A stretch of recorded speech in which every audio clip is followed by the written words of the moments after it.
नमस्कार दोस्तों, बहुत बहुत स्वागत है आपका हमारे YouTube चैनल पर जिसका नाम है सरकारी परीक्षा। और हम आपके लिए लाए हैं सरकारी परीक्षाओं से रिलेटेड बहुत सारा और बहुत अच्छा कंटेंट।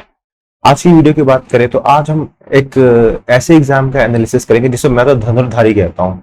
देखिए, स्टेनोग्राफर मेरे हिसाब से वो लोग इतने ज्यादा कुशल लोग हैं जो सबके बस की बात नहीं है। देखिए, मैंने भी कोशिश की, मैंने बहुत लोगों को देखा, बहुत लोगों ने स्टेनोग्राफी सीखने की कोशिश की लेकिन वो सक्सेस नहीं हो पाए।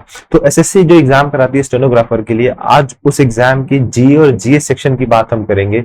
और इसी तरीके से आप हमारे चैनल को देखते रहिएगा, उसको सब्सक्राइब करिए, क्योंकि मेरे बाकी दोस्त जो है वो बाकी के जो सेक्शन है जैसे कि रीजनिंग हो गया, मैथ्स हो गया, इंग्लिश हो गया, उन सेक्शन से रिलेटेड भी एक एनालिसिस आपके लिए लेकर आएंगे इस एग्जाम से रिलेटेड। तो चलिए बात करते हैं इस एग्जाम के बारे में। उससे पहले मैं आपको थोड़ा बहुत अपने बारे में बताना चाहूंगा। मेरा नाम विशाल सिंह है। जैसे कि आप देख रहे हैं, मैंने 2014 में एसएससी का जो सीजीएल एग्जाम होता है उसको क्लियर किया था with all India rank of 804 और मुझे पोस्ट अलॉट हुई थी एग्जामिनर की, that is customs officer in Chennai. उसके बाद मैंने दोबारा 2016 में सीजीएल लिखा। मेरे कुछ अपने निजी कारण थे, उसमें मुझे असिस्टेंट ऑडिट ऑफिसर सीएजी में अलॉट हुआ था। उसकी पोस्टिंग मुझे बॉम्बे मिली थी और मैं पिछले 5 साल से जीएस और जीए सेक्शन जो है बच्चों को तैयारी करा रहा हूँ। एसएससी एंड बाकी जो स्टेट के एग्जाम्स है, सबऑर्डिनेट एग्जाम्स है, वन डे एग्जामिनेशन होते हैं उनके लिए। तो अब बात करें स्टेनोग्राफी की। देखिए, स्टेनोग्राफर को मैं धनुर्धारी लोग क्यों कहता हूँ, क्योंकि ये देखिए, ये ऐसी टेक्निक है जिसमें आपको इतनी मेहनत करनी है। स्टेनोग्राफी ऐसा नहीं है कि आपने 4 महीने को कोई कोर्स कर लिया, जैसे हम एमएस वर्ड का कोर्स कर लेते हैं या एक्सेल का कोर्स कर लेते हैं, ऐसा नहीं है। इसमें बहुत ज्यादा मेहनत चाहिए होती है, आपको लगातार जो है शॉर्ट हैंड की प्रैक्टिस करते रहना पड़ता है, तब जाके जो रिक्वायर्ड पैरामीटर है एसएससी या किसी दूसरे एग्जामिनेशन में जो एक मिनिमम वर्ड्स पर लिमिट की जो लिमिट होती है, आप उसको ब्रीच करते हैं। तो मैं इसलिए कहता हूँ कि जैसे एक धनुर्धारी होता है ना, कि मतलब उसको जो है एम करना ही करना है, इसलिए वो तीर छोड़ता रहता है धनुष से जब तक कि उसका निशाना सटीक ना हो जाए। उस तरीके की जो है कुशलता और सटीकता चाहिए होती है स्टेनोग्राफर के लिए। अच्छा, अब आप तैयारी करें स्टेनोग्राफर की, हम आपकी तैयारी कराएंगे एग्जाम की। हमारा चैनल हमारे चैनल की यही कोशिश है कि हम आपको एक सटीक एनालिसिस दे सके। जिस तरीके से आप स्टेनोग्राफी की तैयारी कर रहे हैं, हम एक सटीक एनालिसिस आपको दे, ताकि आपकी जो रिटन वाला पार्ट है, जो पेपर मोड वाले क्वेश्चन है, वो आप अच्छे से सॉल्व कर सके। तो इसके लिए मैंने आप जो है हमने पिछला एग्जाम जो है एसएससी का स्टेनोग्राफर का, उसको एनालाइज किया और हमें कुछ चीजें समझ में आई, मैं वो आपके सामने लाने की कोशिश करूंगा।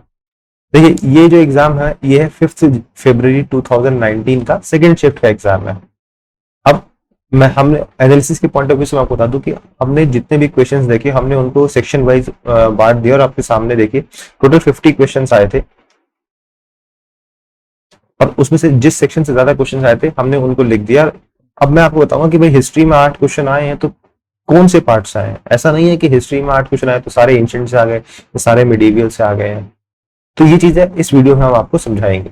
तो देखिए, सबसे पहली चीज आप हिस्ट्री को देखिए। हिस्ट्री से आए 8 क्वेश्चन, ज्योग्राफी से आए 2 क्वेश्चन, पॉलिटी से आए 1 क्वेश्चन, और इसके अलावा आप छोड़ दीजिए। अब आप सबसे पहले इन चीजों को देखिए, हिस्ट्री, ज्योग्राफी, पॉलिटी, इससे लमसम 11 क्वेश्चन आए हैं। 50 में से 11 question, lump sum 1/5 of the question यहीं से आ रहे हैं। इसके बाद आपको जो स्टैटिक पोर्शन है मैं वो आपको पहले बताऊंगा, और जो डायनेमिक पोर्शन है जो एग्जाम में ज्यादातर पूछा जा रहा है खासकर स्टेनोग्राफी के एग्जाम में, वो मैं आपको थोड़ी देर बाद बताता हूँ। इसके अलावा आप देखेंगे फिजिक्स से क्वेश्चंस कैसे आ रहे हैं, बहुत बेसिक फिजिक्स से क्वेश्चंस आ रहे हैं। अगर आप किसी भी एग्जाम की तैयारी कर रहे हो, गवर्नमेंट एग्जाम की, तो आप जो फिजिक्स पढ़ते हैं जहां पे आपसे ये पूछा जाता है कि एसआई यूनिट क्या है, या कोई प्रोसेस है फिजिक्स का वो कैसा है। जैसे एग्जांपल देता हूं कि अगर हम बात करें कि डिस्प्लेसमेंट जो है वो वेक्टर क्वांटिटी है, स्केलर क्वांटिटी है, तो हमें ये पता है कि जिस चीज में एक तो क्वांटिटी आ जाती है या कोई डायमेंशन, दूसरी चीज उसमें डायरेक्शन आ जाएगी, तो एक वेक्टर क्वांटिटी होती है। तो इस तरीके के क्वेश्चन जो है फिजिक्स से उठ के आए हैं। छोटी मोटी रिएक्शंस आपसे केमिस्ट्री से पूछ लेंगे कि अगर ये इससे रिएक्ट करता है तो क्या होता है। मतलब nothing is out of the box, ऐसा कुछ आपसे अलग नहीं पूछा जो आपको किताबों में नहीं मिलेगा। अगर आप एक जो है सरसरी नजर से भी आप अगर फिजिक्स और केमिस्ट्री को उठा के देखेंगे तो आपका काम हो जाएगा। इसी तरीके से बॉटनी या बायोलॉजी की बात करें तो इसमें तो देखिए, मैंने आपको हमेशा बताया, अगर आप हमारी चैनल मेरी पुरानी वीडियोस को भी देखेंगे जहां मैंने जीएस और जी सेक्शन को एनालाइज किया है, तो मैं हर बार कहता हूँ ये बॉटनी या बायोलॉजी वाला जो पोर्शन है या जूलॉजी वाला पोर्शन है, आपको उसको चार्ट की फॉर्म में पढ़ना है कि भाई एक चार्ट बनाया, डिजीज का नाम लिखा, किसकी कमी से होती है, उसके सिम्टम्स क्या है, हो गया। एक चार्ट ये प्रिपेयर हो गया। इसी तरीके से एक डिजीज का चार्ट और बनाया। यहाँ तो था कि बॉडी में किसी चीज की कमी से, दूसरा जो है किसी पैरासाइट से होता है। मान लीजिए कोई कोई बीमारी, जैसे इस समय कोविड चल रहा है, वो वायरस से होती है, कोई बैक्टीरिया से होती है, कोई प्रोटोजोआ से होती है। तो उनके आपने नाम लिख लिए, उनके कॉमन नेम लिख लीजिए, उनके साइंटिफिक नेम लिख लीजिए। और इसी तरीके से विटामिन की एक लिस्ट बनाइए, विटामिन के नाम लिखिए, उनके जो साइंटिफिक नेम्स है वो लिखिए, और उनकी कमी से कौन सी बीमारी होती है। इसके अलावा आप एक चार्ट, जो मैं इस एग्जाम के लिए बहुत स्पेसिफिकली बताऊंगा क्योंकि मैंने बहुत ज्यादा नोटिस किया, वो बॉडी में जितने सेल्स है ना, मतलब देखिए, जैसे मैं आपको एग्जाम्पल समझाता हूँ। हम किडनी की बात करें, किडनी में जो हमारे नेफ्रॉन्स होते हैं, तो उनका काम क्या है। हमारे नर्वस सिस्टम में जो न्यूरॉन्स हैं, उनका काम क्या है। तो एक ज्यादा सेल्स नहीं होंगे, अगर आप देखेंगे तो 4-5 सेल्स जो मेनली होते हैं, वो चीजें आपको याद करनी पड़ेंगी। तो उनका आप एक छोटी सी लिस्ट बना लीजिए कि भाई हमारे किडनी में नेफ्रॉन है, उसका काम ये होता है। हमारी हमारी बॉडी में जो है न्यूरॉन्स होते हैं, उनका काम ये होता है। आंख में जो कौन से किस तरीके के सेल्स होते हैं, रॉड्स एंड कोन्स होते हैं, तो इनकी एक लिस्ट बना लीजिए, तो इससे आपको हेल्प हो जाएगी। तो ये हो गया हमारा फिजिक्स, केमिस्ट्री और बायोलॉजी वाला क्वेश्चन। अब आते हैं इकोनॉमिक्स पे। देखिए, इकोनॉमिक्स में आपसे ज्यादा डिटेल नहीं पूछेगा, ऐसा कुछ अलग से नहीं पूछेगा जो आपको नहीं पढ़ना है, या आपने बिल्कुल आउट ऑफ द बॉक्स पूछ लिया कि भैया ये तो हमें पता ही नहीं है। जो बेसिक चीजें हम पढ़ते हैं इकोनॉमिक्स में, जैसे कि क्या, हम अपनी इकोनॉमी को पढ़ते हैं। हम पढ़ते हैं कि भाई प्राइमरी सेक्टर क्या है, टर्शरी सेक्टर क्या है, सेकेंडरी सेक्टर क्या है, पर कैपिटा इनकम क्या होती है, एनएनपी क्या होता है, जीडीपी क्या होता है। जो बेसिक आप तैयारी कर रहे हैं, आप उसी को पढ़ते रहिए, उसके बाहर कुछ नहीं आएगा। और ज्यादा इससे पूछेंगे, ज्यादा आपको क्वेश्चन इकोनॉमिक्स ज्यादा मिलेंगे भी नहीं। अब ऐसा पोर्शन जो इस क्वेश्चन में मैंने देखा बहुत ज्यादा डोमिनेट करता है, वो है करंट अफेयर्स। करंट अफेयर्स भी ऐसा नहीं है कि आपसे पिछले 1-2 महीने का पूछ लिया, आपसे वो पिछले लमसम आप मान लीजिए पिछले 12 मंथ का जो है, 1 साल का जो है, आपसे करंट अफेयर पूछा जा रहा है। और उसको अलग अलग सेक्शंस के फॉर्म में पूछा जा रहा है। मैंने उसको मिसलेनियस के फॉर्म में भी देखा कि भाई मिसलेनियस में जो सवाल आ रहे हैं, वो इस तरीके से पूछे जा रहे हैं कि वो करंट अफेयर से रिलेटेड है। तो मेरी जो आपको एक राय रहेगी इस एग्जाम के लिए, जो स्टेनोग्राफी का पेपर है, कि आपकी जो जनरल, आप जिस तरीके से जीएस पढ़ते हैं वो तो पढ़ते रहिए, लेकिन थोड़ा सा जो है आपको एक्स्ट्रा एफर्ट जो है ना लगाना पड़ेगा किस चीज पे, जो करंट अफेयर्स वाला पोर्शन है। और उसमें भी मैं आपको बताऊंगा किस तरीके से उसको पढ़ना है। उसकी चिंता मत करिए, पढ़ने का तरीका भी मैं बताऊंगा। जब ये बता रहा हूँ कि कहाँ से आ रहा है, तो ये भी बताऊंगा कि पढ़ना कैसे है। मिसलेनियस सेक्शन को भी आप देखेंगे, अब जैसे 7 क्वेश्चन आए हैं, मैं आपको बताऊँ उसमें से 7 में से कम 4 या 5 क्वेश्चन ऐसे होंगे जो करंट अफेयर से रिलेटेड थे। सेकेंडली, कल्चर की बात करें, कल्चर में देखिए, कल्चर में पूछने को, कल्चर तो बहुत, हमारा कल्चर इतना रिच है, इतना विविड है कि बहुत कुछ पूछ सकता है। लेकिन पूछा क्या गया है कि हाल ही में किसी को अवार्ड मिला, तो वो किस चीज के लिए फेमस है, वो कौन सी, उनके पास ऐसा कौन सी आर्ट है जिसके लिए वो फेमस है, या कौन सा अवार्ड मिला उनको। सिमिलरली अवार्ड की बात करें, तो अवार्ड में भी यही चीज हमें नजर आई कि भाई अवार्ड्स भी आसपास के ही पूछे जा रहे हैं। दूसरी चीज, famous and prominent persons, prominent persons, वो लोग जो न्यूज में रहे हैं पिछले 1 साल में। तो आपको ये पढ़ने का तरीका मैं भी समझा देता हूँ। देखिए, आप मान लीजिए आप एक मंथ का, किसी मंथ का आपने जो है कोई भी मैगजीन आप पढ़ते हो, उसमें क्या होगा, एक तो उसमें आपको करंट अफेयर्स मिल जाएगा। करंट अफेयर्स के फॉर्म में जो हैपनिंग्स हो रही हैं, कि भाई जैसे तालिबान ने अफगानिस्तान में जो है टेक ओवर कर लिया है, वहां पे कब्जा मार दिया, वो एक हैपनिंग है। लेकिन अगर वो किसी को अपॉइंट करते हैं एज अ प्राइम मिनिस्टर, वो अपॉइंटमेंट है, तो आप क्या करेंगे, एक अलग से एक डायरी बना लीजिए। उसमें क्या करेंगे, आप उस डायरी को पतली सी कॉपी बनाइए, उसमें लिखिए अपॉइंटमेंट्स, और उसमें हर मंथ की जितनी भी अपॉइंटमेंट्स हो रही है उनको लिखते जाइए। इसी तरीके से आप एक पतली सी डायरी बनाइए, उस पर लिखिए अवार्ड्स। ये वो तरीका है जो मैंने अपने टाइम पे अपनाया था, और ये बहुत हेल्पफुल है, क्योंकि आपको ज्यादा टेंशन नहीं है। आप कहीं भी घूमते फिरते आपने उठाई डायरी, देख लिया और चल लिए, तो इससे क्या होता है, रिवीजन बहुत आसान है। अब अवार्ड्स में मैं हर मंथ जो अवार्ड मिलते थे उनको लिखता जाता था, और यही आपको यहाँ भी करना है। इस चीज से आपको इतनी हेल्प होगी कि मैं आपको बता नहीं सकता। क्योंकि मेरे जब मैंने खुद मैं सीडीएस के एग्जाम लिखता था, यूपीएससी के एग्जाम लिखता था, तो उसमें ऐसे क्वेश्चंस भी आते हैं अपॉइंटमेंट से रिलेटेड, अवार्ड से रिलेटेड, जो डायरेक्टली होता था मेरी कॉपी से उठ कर आया है। तो आपने अपॉइंटमेंट कवर कर दिया, आपने अवार्ड्स कवर कर दिया यहाँ पे। इसके अलावा आप अगर जैसे एग्रीमेंट होता है भारत का, या कोई ट्रीटी होती है भारत की, खासकर भारत की तो लिखेंगे, लेकिन अगर कोई और ऐसी मेजर ट्रीटी होती है, जैसे नाटो की कोई ट्रीटी हुई किसी के साथ में, तो वो जरूर आप उसमें लिखेंगे, क्योंकि वो काफी मल्टीपल नेशंस इन्वॉल्व है। तो उसको आप उस छोटे से जो है एक डायरी में अपनी लिखते जाएंगे। ये सारी अलग अलग डायरीज है, लेकिन मोटी डायरी नहीं बनाने की जरूरत नहीं है, पतली पतली कॉपी बनाइए, जिससे आपको भी उसको वजन ना लगे, देखने में भी डर ना लगे। और एक डायरी बनाएंगे आप इवेंट की। अब ये इवेंट का फायदा क्या है, देखिए इवेंट क्या होता है कि भाई देखिए, भारत ने रशिया के साथ मिलकर एक नेवल एक्सरसाइज किया। अब आपको उसका उन्होंने नाम दिया होगा, आपको वो याद ही नहीं है, एग्जाम में पूछ ले भाई नाम बताओ, आप कहोगे अरे भाई एक्सरसाइज तो की थी लेकिन नाम नहीं पता। अगर आप इवेंट लिख लेंगे अपनी डायरी में या अपनी कॉपी में तो आपको वो याद हो जाएगा। उसके बाद जो है एक सबमिट हुआ जहां पे मल्टीपल देश आए, तो वो आपको मालूम होना चाहिए। तो ऐसे इवेंट्स अगर आप लिखेंगे तो इस तरीके से क्या होगा, आपकी चीजें वो रिकॉल होती जाएंगी। अब ये सारी चीजें इसी में कवर हो रही है। देखिए इवेंट भी कवर हो रहा है, फेमस प्रोमिनेंट पर्सन भी कवर हो रहा है, अवार्ड्स भी कवर हो जाएगा आपका, कल्चर भी कई हद तक जो है वो इसी चीज से कवर हो रहा है। हमारे करंट से ही रिलेटेड क्वेश्चंस आ रहे थे। लेकिन कल्चर अगर आपको पढ़ना भी है तो मैंने आपको पहले भी बताया है कि आप क्या करेंगे, एक सिंपल सा चार्ट बनाइए। चार्ट में क्या लिखना है भाई, भारत में जितने स्टेट्स हैं उसके सामने लिखिए उस स्टेट का कोई फेमस डांस है, उसका नाम लिखिए। समझ रहे हैं? फिर उस डांस से रिलेटेड कोई ऐसी फेमस पर्सनालिटी है जो उसका पैट्रॉन है उस आर्ट का, उनका नाम लिखिए। हो गया कवर, कल्चर का पोर्शन कवर हो जाएगा। ये डांस की फॉर्म में था, आप इसको जो है सिंगिंग में भी लिख सकते हैं, सिंगिंग में आपको थोड़ा काउंट कम मिलेगा, और इसके अलावा आप क्या करेंगे, पेंटिंग में भी कर सकते हैं।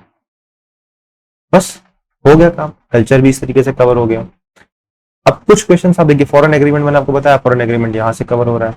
पॉलिटिक्स की बात करते थे कि पॉलिटिक्स में क्या होता है, आप मैं आपको सिंपल सिंपल वो तरीके बता रहा हूँ जो आपको कम मेहनत में एग्जाम में आपको एक्सेल करने में हेल्प करेंगे। तो पॉलिटी में आपको क्या करना है, पॉलिटिक्स मैंने अलग से इसलिए लिखा है यहाँ पे क्योंकि वो आपसे पूछेंगे कि भाई इस समय करंट मिनिस्टर कौन है। मान लीजिए वुमेन एंड चाइल्ड वेलफेयर का मिनिस्टर कौन है, इसमें इंफॉर्मेशन मिनिस्टर कौन है, जैसे श्री अनुराग ठाकुर इसमें इंफॉर्मेशन ब्रॉडकास्टिंग मिनिस्टर है। अभी हमने देखा है कि पिछले अगस्त में ही काफी रीशफलिंग हुई है कैबिनेट में, तो नए नए मिनिस्टर्स इंडक्ट हुए हैं। हेल्थ मिनिस्टर जो है मनसुख मांडविया है। तो ये चीजें आपको मालूम होनी चाहिए। क्यों? क्योंकि आपसे ये पूछ लेगा भाई फलाना टाइम पे कौन थे, तो आपको अगर मालूम ही नहीं है तो आप तो गए ना। ये तो जबकि फ्री के नंबर है, आप एक बार उनका नाम पढ़ लेते आपको याद हो जाता। ऐसा तो है नहीं कि आपको कोई ऐसा किसी पॉलिटिशियन का नाम है जो आपने सुना ही नहीं होगा। अगर आप थोड़ी भी न्यूज फॉलो करते होंगे तो आपने उस पॉलिटिशियन का नाम जरूर सुना होगा। तो बस आपको ये चीज करनी है। तो थोड़ा बहुत आप ये भी आपका करंट से कवर हो जाता है। ये कोई अलग चीज नहीं है, ये भी करंट से कवर होता है। तो हमने देखिए स्टैटिक पोर्शन में हमारे लमसम हमें 11 से 15 क्वेश्चन मिल जाता है। अगर मैं यहाँ पे स्टैटिक पोर्शन की बात करूं तो 11 से जो है 15 क्वेश्चन, और इससे ऊपर ही जाएगा, इससे नीचे नहीं जाएगा। अब स्टेट्स एंड कैपिटल्स की बात करते हैं। देखिए एक चीज छूट गई जो बहुत जरूरी है। मैंने एक चीज नोटिस की कि एक होता क्या, गवर्नमेंट सेंट्रल गवर्नमेंट जो है कई सारे अवार्ड्स निकालते हैं। जैसे स्वच्छता सम्मान होता है, उसमें वो रैंकिंग देते हैं, उनके अलग अलग पैरामीटर्स होते हैं गवर्नमेंट के, जिस हिसाब से वो स्टेट्स को रैंक करते हैं उसके बाद वो अवार्ड देते हैं। अब उसी अवार्ड से क्वेश्चन पूछ लिया भाई पहला कौन था, अगली शिफ्ट में पूछ लिया दूसरा कौन था, तीसरी शिफ्ट में पूछ लिया तीसरा कौन था। अब जिसने पढ़ा होगा उसको मालूम होगा, जिसने नहीं पढ़ा होगा वो छोड़ आएगा। तो इसीलिए स्टेट्स एंड कैपिटल्स में आपको क्या करना है कि अगर कोई लिस्ट आ रही है, जैसे अब मैं बता देता हूं, अगर मान लीजिए ईज ऑफ डूइंग बिजनेस की लिस्ट आती है, ये तो ग्लोबल लेवल पे आएगी, तो उसमें आप इंडिया की रैंकिंग देखेंगे। इसी तरीके से सेंट्रल गवर्नमेंट कोई लिस्ट निकालती है जहां पे वो परफॉर्मेंस मेजर करती है स्टेट्स की। वो पैरामीटर कुछ भी हो सकता है। मान लीजिए मैं कहता हूं कि वुमेन वुमेन एम्पावरमेंट की आती है, तो वो लिस्ट आ गई। तो आप उसमें देखेंगे भाई पहले 3 नंबर पायदान पे कौन है, हमें वो देखना है, वो मालूम होना चाहिए। उसके बाद एक लिस्ट आ जाएगी, मान लीजिए कि अगर वो बात करते हैं कि पॉपुलेशन की, पॉपुलेशन तो बहुत मतलब बहुत कॉमन है, तो वो देख सकते हैं आप। इसके अलावा कुछ भी आपसे वो पूछ सकते हैं, वो आपसे क्लीननेस की बात कर सकते हैं, स्वच्छता अवार्ड्स की बात कर सकते हैं। तो ऐसी list central government time to time जारी करते रहते हैं। इसीलिए मैं कह रहा हूं कि अगर आप करंट अफेयर्स फॉलो करेंगे तो देखिए, अगर एक मैगजीन आप पढ़ते हैं, मैगजीन का नाम मुझे लेने की जरूरत नहीं, आप कोई भी मैगजीन पढ़ लीजिए, वो मेरा कंसर्न नहीं है। लेकिन अगर आप कोई भी अच्छी मैगजीन पढ़ेंगे उसमें आपको ये सारी चीजें मिलेंगी कि भाई सेंट्रल गवर्नमेंट ने ये लिस्ट निकाली, उसमें ये स्टेट ने टॉप किया, ये स्टेट सेकंड आया, ये स्टेट थर्ड आया, लिटरेसी रेट है, जो है सेक्स रेशियो की बात हो सकती है, कुछ भी हो सकता है। लेकिन पढ़ना है, उसको छोड़ना नहीं है। तो समझ गए? देखिए इस एनालिसिस में आपको क्या आ रहा है, एकदम जो है, मैंने इसलिए चीड़ फाड़ मैं कहता हूँ एनालिसिस को, एनालिसिस कुछ नहीं है। हमने तो पेपर को एकदम जो है ना उसकी बत्तियां उधेड़ दी है, भाई ये चीज यहाँ से आएगी, ये चीज यहाँ से आएगी। हमें मालूम होना चाहिए, हम बिल्कुल स्कोर कर सकते हैं। ये जो मिथ है ना लोगों में कि भाई जीएस तो हमसे होगी नहीं, अगर 50 नंबर की जीएस आ रही है, मान लो आप जो है रफली 17-18 नंबर लेके आएंगे, बाकी तो छूट जाएंगे। नहीं, हमारा एम है जीएस अगर 50 नंबर की है तो भैया कम से कम अब 30 तो लाना ही लाना है। उसके ऊपर जो है वो तो श्री प्रभु की माया है, जो मिल जाए। लेकिन अब 30 तो एम करना ही करना है। और पढ़ने का तरीका मैं आपको बता ही रहा हूँ कि पढ़ना क्या, ये लिस्टें देखिए, अब ये जो करंट अफेयर्स आप एक बार ऐसे बनाते रहेंगे ना इस तरीके से, उसका फायदा ये, आप किसी भी एग्जाम में बैठ रहिए, क्या वो कुछ भी चेंज कर देंगे? क्या पैटर्न थोड़ी चेंज कर देंगे? करंट अफेयर्स तो उन्होंने पूछना ही पूछना है, वहां आपकी हेल्प हो जाएगी। तो इस चीज को इस तरीके से यूज करिए। देखिए स्पोर्ट्स में मैंने इसलिए लिखा है सीए करंट अफेयर्स, क्योंकि स्पोर्ट्स के जो सवाल है वो भी, कि हाल ही में कोई किसी ने कोई वर्ल्ड चैंपियनशिप हुई उसमें जीता। अब क्योंकि एग्जाम आने वाले टाइम में, अभी ओलंपिक्स खत्म हुए हैं, मैं आपको स्पेशली कह रहा हूँ आप पैरा ओलंपिक्स जो थे उस पर जरूर फोकस करेगा, क्योंकि ओलंपिक्स पे लोगों का ध्यान होता है, लेकिन पैरा ओलंपिक्स में कई बार जो है हमारी माइंडसेट ऐसा होता है कि हम ध्यान नहीं देते, हालांकि उसकी तरफ अब जागरूकता बढ़ रही है। आप देखेंगे अभी जो है नोएडा के डीएम साहब हैं, वो भारत के लिए पैरा ओलंपिक्स में जो है सिल्वर लेके आए हैं बैडमिंटन में, लेकिन किसी को मालूम नहीं होता। थोड़ी जागरूकता बढ़ रही तो आप वहां से डेटा उठाएंगे। तो इस तरीके के डेटा उठाइए, जैसे कोई वर्ल्ड चैंपियनशिप हुई, आप क्वेश्चन मैं आपको दिखाऊंगा अभी, मनु भाकर को लेकर तीनों शिफ्ट में क्वेश्चन पूछे गए थे, क्यों? क्योंकि उसमें वो वर्ल्ड चैंपियनशिप जीत के आई शूटिंग में। तो इन चीजों को आपको देखना बहुत जरूरी है। कुछ अब देखिए, जो मैंने आपको बता तो दिया, लेकिन एग्जाम्पल भी दिखाना जरूरी है ना भाई। देखो, who is the central minister for commerce and industry as on, मैंने आपको ये कहा ना कि वो एज ऑन जरूर रखेंगे।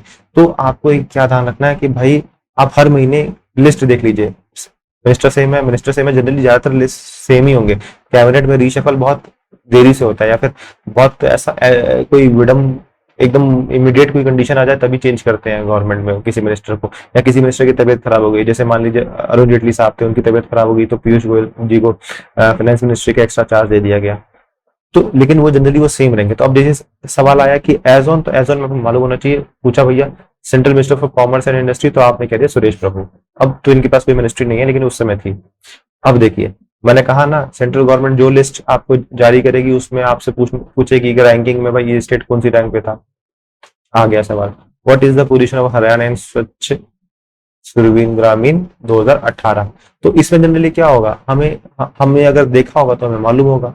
कई बार हमें अब पोजीशन हमसे हरियाणा में पूछी, आपको लगेगा सर आपने तो कहा था कि 1 2 3 पढ़ लो हो जाएगा, लेकिन भैया नीचे आंसर भी तो देखो, D1 है, हरियाणा टॉप पे था इसीलिए पूछा गया है, ऐसे नहीं पूछा जाएगा। अब ये सवाल देखिए, in which state did union ministry of health declare 22 cases of Zika virus in year 2018। नहीं पढ़ा होगा, नहीं पता लगेगा, इसमें तो आप तुक्काबाजी भी नहीं कर सकते। राजस्थान में। और देखिए मैंने अभी आपको बताया ना, मनु भाकर से रिलेटेड तीनों शिफ्टों में सवाल है। तो Manu Bhaker gold medal in ISSF junior world champion 2018, where was the event held. अब इससे आपको इतने क्वेश्चंस मिल जाएंगे। देखिए जर्मनी, तो मैंने इसलिए आपको बता रहा हूँ करंट अफेयर्स इस एग्जाम के लिए बहुत इंपॉर्टेंट है। इसके वजह से हर एग्जाम के लिए इंपॉर्टेंट है, लेकिन यहाँ पे थोड़ा फोकस ज्यादा है, समझ रहे हैं?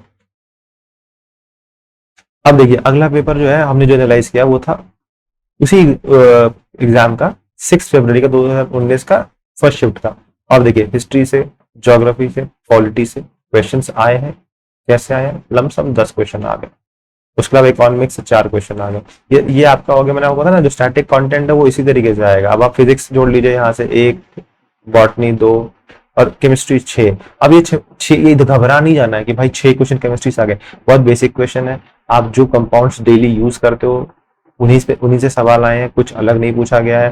कोई ऐसा बहुत टफ नहीं केमिकल रिएक्शन दे दिया गया, किसी ऐसे कंपाउंड का आपको नाम नहीं दे दिया गया है जो आपने कभी सुना ही ना हो कि भैया 11वीं 12वीं का जो है ऑर्गेनिक्स पढ़ा दी हमको कि ये बॉन्ड वो बॉन्ड, ऐसा कुछ नहीं है। सिंपल क्वेश्चन है। तो आपको समझ में आ गया कि भाई स्टैटिक पोर्शन तो है ही। अब हिस्ट्री की आपको बता दूं, मैंने आपको पिछली स्लाइड में हिस्ट्री के बारे में बताया नहीं था। हिस्ट्री में आपको क्या पढ़ना है? हिस्ट्री में आपको एंशिएंट पे ज्यादा जोर नहीं देना। देखिए एंशिएंट में इन्होंने इन लोगों का ज्यादा फोकस नहीं रहता है। पढ़िए एंशिएंट को, लेकिन बहुत एक जैसे कहते हैं ना कि सरसरी नजर से पढ़िए, ज्यादा डिटेल में जाने की जरूरत नहीं है।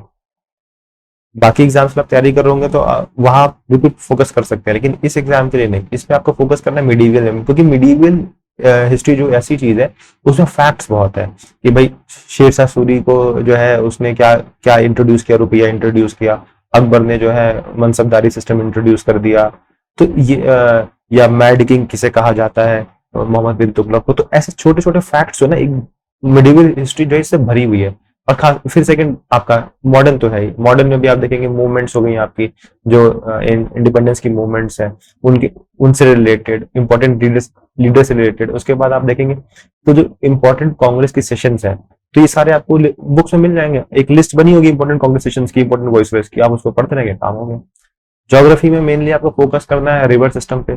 तो रिवर सिस्टम की एक लिस्ट बनाइए, रिवर का नाम, कहाँ से स्टार्ट होती है, कहाँ खत्म होती है, कौन से स्टेट से गुजरती है, बात खत्म। और उस पर कौन से डैम है, हो गया। इसी तरीके से माउंटेन रेंजेस, गिनके कितनी माउंटेन रेंजेस है भाई, ये अरावलीज, अगर मान लीजिए ये भारत का थोड़ा सा एक रफ सा मैं आपको एक नक्शा बना देता हूँ, ड्राइंग अच्छी नहीं है मेरी, माफ कीजिएगा। अरावलीज हो गई, ठीक है, यहाँ वेस्टर्न घाट्स हो गए, यहाँ ईस्टर्न घाट्स है, यहाँ नीलगिरी से मिल रहे हैं, ये आपकी अरावलीज है, विंध्या रेंज है, सॉरी ये विंध्या रेंज हो गई, ये आपकी अरावलीज हो गई। यहाँ पे आपकी जयंतिया घारो है, ये आपके ऊपर हिमालय है, ये आपकी शिवालिक से, अगर आप यहाँ देखेंगे तो हिंदू कुश माउंटेन्स है। बस गिनती कितने होंगे, लेकिन आपको मालूम होना चाहिए, ये चीजें आपको मालूम होनी चाहिए कि भाई ऐसा है। तो हमने, फिर आप स्टेट्स के बारे में पढ़ लीजिए थोड़ा सा, तो स्टेट्स में वो कवर कर जाएगा। पॉलिटी आपको, देखिए पॉलिटी मैंने आपको बोला ना, आप बेसिक पढ़ के जाइए, जिस किताब को आप प्रेफर कर रहे हैं उसके बाहर आपको नहीं जाना। पॉलिटी से आपको कुछ ऐसा नहीं पूछेगा कि हमें पता ही नहीं है भाई साहब, हमसे पूछ ले कि आप जो है रूल बुक में से कोई सवाल पूछ लेगा पार्लियामेंट की, राज्यसभा में या लोकसभा में, वो सवाल नहीं पूछेगा, क्योंकि रूल बुक तो अपने में ही एक समंदर है। वो आपसे क्यों पूछेगा, आपसे बेसिक सवाल पूछेगा, भाई आर्टिकल ये कौन सा कहता है, फंडामेंटल राइट में राइट टू रेमेडीज कौन सा है, राइट टू प्रिंसिपल में कहाँ लिखा हुआ है जो है कि इक्वल पेपर इक्वल वर्क हो गया, तो ऐसे सवाल आपसे पूछेगा। बुक्स एंड ऑथर्स की बात करूं, बुक्स एंड ऑथर्स की वजह चिंता नहीं करनी, मैंने पहले ही बताया, बुक्स एंड ऑथर्स ऐसी फील्ड है जहां से आपसे कुछ भी पूछ सकता है। तो आप आपके बस में जो है वो करिए। भारत में जितने अवार्ड लिटरेचर से रिलेटेड मिलते हैं, जैसे ज्ञानपीठ अवार्ड हो गया, इन सब को देखिए, इन सब में जिन लोगों को अवार्ड मिला उनकी लिस्ट बना लीजिए, बात खत्म। उसके बाद भारत के जितने पुराने प्राइम मिनिस्टर्स हैं, प्रेसिडेंट्स हैं, उन्होंने कोई किताबें लिखी होंगी, उनकी लिस्ट बनाइए। और जो फेमस राइटर्स है, फेमस राइटर्स में आपको 5-6 मिल जाएंगे, जुम्पा लहरी हो गए, सेठ साहब, विक्रम सेठ हो गए हमारे, कुशवंत साहब थे हमारे जिनका देहांत हो गया। तो ऐसी लिस्ट बनाइए। अब ये लिस्टें पता है, मैं आपको ये नहीं करूँगी सिर्फ इस एग्जाम में काम आएंगी, आप जो भी एग्जाम लिखेंगे ना, चाहे वो एसएससी कंडक्ट करे या कोई और आदमी कंडक्ट करे, हमेशा काम आएगा। देखिए मैंने लिखा ना अवार्ड में सीए, स्पोर्ट्स में सीए, क्यों लिखा है, क्योंकि करंट अफेयर्स इंपॉर्टेंट है। स्टेट्स एंड कैपिटल्स में देखिए, स्टेट्स एंड कैपिटल से मेनली ये रैंकिंग से लेकर ही सवाल आए हुए हैं। अपॉइंटमेंट में भी वही क्वेश्चन आए हैं कि भाई किसी को अपॉइंट किया गया, किसी को रॉ का चीफ बनाया गया, किसी को दिल्ली का कमिश्नर बनाया गया, जैसे अभी दिल्ली के कमिश्नर बनाए गए हैं अस्थाना साहब, तो उनके बारे में आपसे पूछ सकता है। कोई इवेंट हुआ उसके बारे में पूछ सकता है। ये चीजें हमें जाननी जरूरी है। अब देखिए कोविड में तो हालांकि इवेंट्स बहुत कम हो रहे हैं, लेकिन जो भी है वो हमें मालूम होना चाहिए। रिसर्च या इन्वेंशन, देखिए ये तो ऐसी फील्ड है, आप इसमें आप कुछ कर नहीं सकते। आप बेसिक एक लिस्ट आप किसी भी किताब को पढ़ेंगे उसमें मिल जाएंगे कि भाई टेलीफोन किसने इन्वेंट किया था, रेडिएशन किसने इन्वेस्ट की थी, वो आप पढ़ के जाएंगे, माइकल फराडे ने क्या किया था, एल्फ्रेड नोबल ने क्या किया था, बस। अब एक लिस्ट ये जो आपको मिलेगी ना, ये आपको किसी भी किताब में मिलेगी, स्पेशली मैंने तो ल्यूसेंट में तो मैंने देखा है, लार्जेस्ट इन इंडिया, आप लार्जेस्ट डैम देखेंगे, टॉलेस्ट डैम देखेंगे, ठीक है, इस तरीके की डेटा आपको मिल जाएगा, वहां से आप ये देख सकते हैं, समझ रहे हैं। तो इसमें से आपको क्या समझ में आ रहा है, देखिए मिसलेनियस यहाँ कम हुआ तो यहाँ केमिस्ट्री बढ़ गया, तो मतलब लमसम आप ये बोलिए कि एक थोड़ा सा जो एक चेंज होता है कि 10 से लेके 30 क्वेश्चन हो गए इस बार कहां से आ गए, स्टैटिक से आ गए, तो स्टैटिक तो हम पढ़ ही रहे हैं, स्टैटिक की तो हमें चिंता ही नहीं है। तो फोकस हमारा क्या होना है, करंट को हमें पढ़ते रहना है, क्योंकि करंट में जो है वास्टनेस थोड़ी ज्यादा है, कभी ज्यादा क्वेश्चन पूछ सकता है, थोड़ा कभी थोड़ा कम कर दे, लेकिन हमें करंट पे फोकस करना है। अब क्वेश्चन देखिए कि as on 2018 who was the CEO of national cultural fund, तो इसका आंसर था केएल ढींगरा। एज ऑन आ गया ना, तो अब कुछ ऐसी बात हुई होगी जिसको अपॉइंटमेंट हुआ, कुछ ऐसा हुआ होगा नेशनल कल्चरल फंड में जिसकी वजह से वो न्यूज में आया।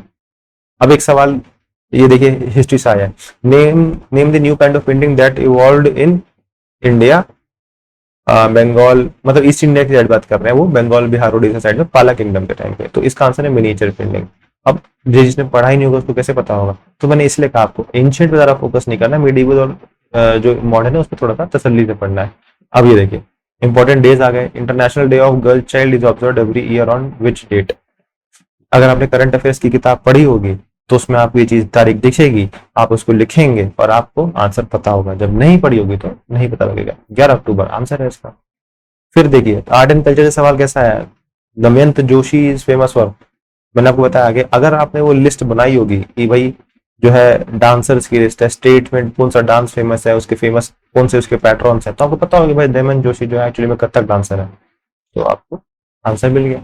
इसीलिए मैं कह रहा हूँ मेहनत एक बार की है, लेकिन उसके रिवॉर्ड्स जो है ना, रिस्क टू रिवॉर्ड रेशियो कितना अच्छा है सोचिए। एक बार की मेहनत और अनंत काल के लिए आपको मजा मिल रहा है, और क्या चाहिए। राहुल गांधी कहते हैं ना मजा आया, वही वाले केस है यहाँ पे। अब इसके अलावा जो तीसरा एग्जाम हमने एनालाइज किया वो था एसएससी का ही, उसी इसी एग्जाम का 7 फरवरी का जो पेपर था उसको हमने एनालाइज किया। उसमें हमने देखा कि भाई हिस्ट्री से फिर से 6 क्वेश्चन, 5 क्वेश्चन, 4 क्वेश्चन। अगर आप देखिएगा स्टैटिक क्वेश्चन 6 5 11, 4 15, 16, उसके बाद 21, 23, 25, मतलब आधे क्वेश्चन इस तरीके से आया। तो इस पोर्शन की तैयारी को क्या मैं ये मान के चल रहा हूँ कि जो मेरे भाई एसएससी स्टेनोग्राफर की तैयारी कर रहे हैं वो और भी एग्जाम्स की तैयारी कर रहे होंगे। तो ये पोर्शन तो आपका स्टैटिक आप हर बार पढ़ोगे, बार बार पढ़ोगे, अनंत काल तक पढ़ोगे। नहीं, अनंत काल तक नहीं पढ़ना है, एक सिलेक्शन लो यार, सिलेक्शन लो और छोड़ो इन चीजों को। किसने कहा है, जीवन भी तो जीना है। तो अनंत काल तक नहीं पढ़ना है, पढ़ना तब तक है जब तक सिलेक्शन ना हो जाए। ठीक है, जब तक मन को तसल्ली ना मिल जाए कि हाँ भाई मैं जहां जिसके लिए मेहनत कर रहा था वो जगह मुझे मिल गई, तो तब तक पढ़िए। इसके अलावा फिर से करंट अफेयर्स पे फोकस रखिए। फोकस इस तरीके से रखिए कि थोड़ा डिटेल्ड, एक एक कोई चीज मिस ना हो। मैंने आपको बताया उसको पढ़ने का तरीका, उसके बाद कुछ मिस हो जाए तो वो अलग बात है, लेकिन हमारी पूरी कोशिश रहेगी कि हम सब कुछ कवर करके चल रहे हैं। हमारा एम कितना है, 50 में से 30 से ऊपर अटेम्प्ट करने हैं हमें। करेक्ट करिएगा, लैपटॉप की बैटरी भी बोल गई लग रहा है। तो हमें अटेम्प्ट में करना है 30 से अबव करने हैं, सही करने। अटेम्प्ट की बात नहीं कर रहा हूँ, हमें करेक्ट करने हैं। तो इस तरीके से आप अपनी तैयारी को जो है ना प्रॉपर एक स्वरूप दे सकते हैं। अब इसमें अलग से मैं आपको क्या बताऊं, मैंने आपको स्टार्टिंग में सबको समझा दिया। देखिए आ गया ना कि Mrinali Sarabhai is famous for which type of dance. अब आप सोचेंगे भाई लिस्ट बनाई होती तो मालूम होता, नहीं मालूम है। फिर अब जैसे एक एग्जांपल देखिए, India first ever gold medal in youth Olympics was won by Jeremy Lalrinnunga which is related to which sports. अब मालूम ही नहीं है तो भाई कैसे करोगे। इसीलिए बोला ना करंट अफेयर्स पढ़ो, वेट लिफ्टिंग है इसका आंसर। जैसे who is the author of accidental prime minister, इस पे तो मूवी भी बन गई थी, संजय बारू जो थे उन्होंने लिखा। ये माउंट, अब ज्योग्राफी का क्वेश्चन देखिए, मैंने बताया था माउंटेन रेंजेस, रिवर्स, कोई टाइप की सॉइल, क्रॉप्स, ये तो बेसिक क्वेश्चन है, ये तो बेसिक आप हर जगह तैयारी करते ही हैं, पढ़िए इसको भी। माउंट डिवियालो जो है कहाँ पे है, तो अंडमान निकोबार में आइलैंड्स में। इसीलिए मैं कह रहा हूँ इस चीज को, करंट अफेयर्स को पढ़िए, लिस्ट्स बनाइए जो जिन लिस्टों का मैं आपसे जिक्र कर रहा हूँ, ताकि आपको हेल्प हो। जब तक आपको ये चीजें मालूम नहीं होंगी कि भाई हमने जो एक लिस्ट बनाई और उसको बार बार आप पढ़ोगे नहीं ना, आपके जहन में वो चीज बैठेगी नहीं। समझ रहे हैं। तो चलिए इसी के साथ आज की एनालिसिस की वीडियो को हम यहीं पे करते हैं एंड। और मैं आशा करता हूँ कि आपको जो चीज मैंने समझाने की कोशिश की आप तक पहुंची होगी। और कोशिश करिए, देखिए आप लोग धनुर्धारी लोग हैं, जो भी स्टेनोग्राफी की तैयारी कर रहे हैं और उनके पास वो स्किल है ना, आप लोग धनुर्धारी लोग हैं, आप लोग अर्जुन हैं। बस मछली की आंख को देखिए और उसको पढ़ते जाइए। मेरा लैपटॉप भी देखिए बस यही बोल रहा है कि भाई साहब आप जो है वीडियो बंद कर दो। तो बैटरी को बचाते हुए और आपको बेस्ट विशेष देता हूँ कि तैयारी करिए, जोरदार से तैयारी करिए, एग्जाम आने वाला है, कभी भी आएगा, जब भी आए आप तैयार रहिए। और पढ़ने का तरीका आपको मैंने बता दिया है। चलिए मिलते हैं अगली वीडियो में, तब तक के लिए थैंक यू।